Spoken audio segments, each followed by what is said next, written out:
코로나19 소식입니다. 설 연휴로 검사 건수가 줄면서 어제 신규 확진자 수는 300명 중후반대로 예상됩니다. 네, 수도권 중심으로 산발적인 집단 감염이 여전한데요. 자세한 내용 보도국 연결해 알아보겠습니다. 이준음 기자.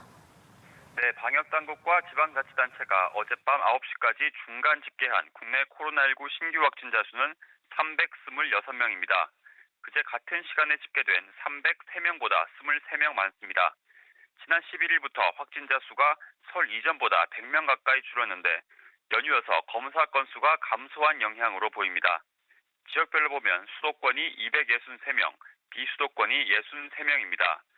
자정까지 발생한 확진자를 감안하면 오늘 오전 발표되는 어제 하루 신규 확진자 수는 300명대 중후반이 될 것으로 전망됩니다.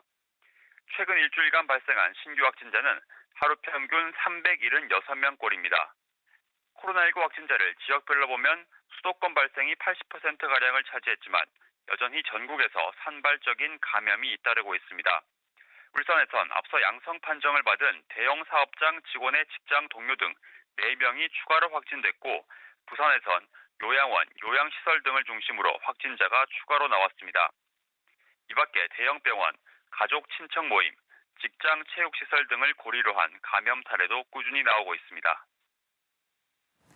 네, 오늘부터 사회적 거리 두기 단계가 수도권은 2단계로 비수도권은 1.5단계로 각각 완화되는데요.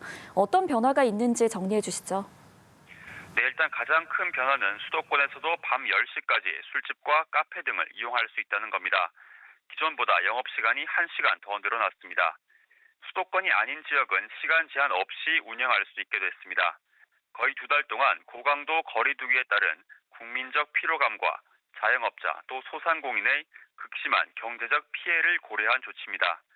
수도권의 학원과 독서실, 극장 등 48만 곳과 비수도권의 식당, 카페, 실내 체육시설 등 52만 곳의 운영시간 제한도 풀립니다.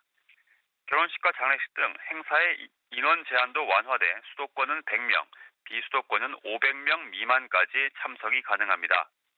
또 스포츠 경기장은 수용 인원의 10%까지 관중을 받을 수 있고 정규 예배나 법회, 미사 등 종교 활동의 가능 수용 인원도 전체 좌석의 10% 이내에서 20% 이내로 늘었습니다. 다만 사우나와 찜질방 등은 여전히 운영 금지 방침을 유지하기로 했습니다. 5명 이상 사적 모임 금지 조치는 그대로 유지되지만 직계 가족에 한해선 주소지가 달라도 모임이 허용됩니다. 다만 정부는 방역수칙 위반 업소에 과태료 부과 또 2주 집합 금지 명령을 예고하는 등 경계심을 늦춰선 안 된다며 방역 협조를 거듭 당부했습니다. 지금까지 보도국에서 전해드렸습니다.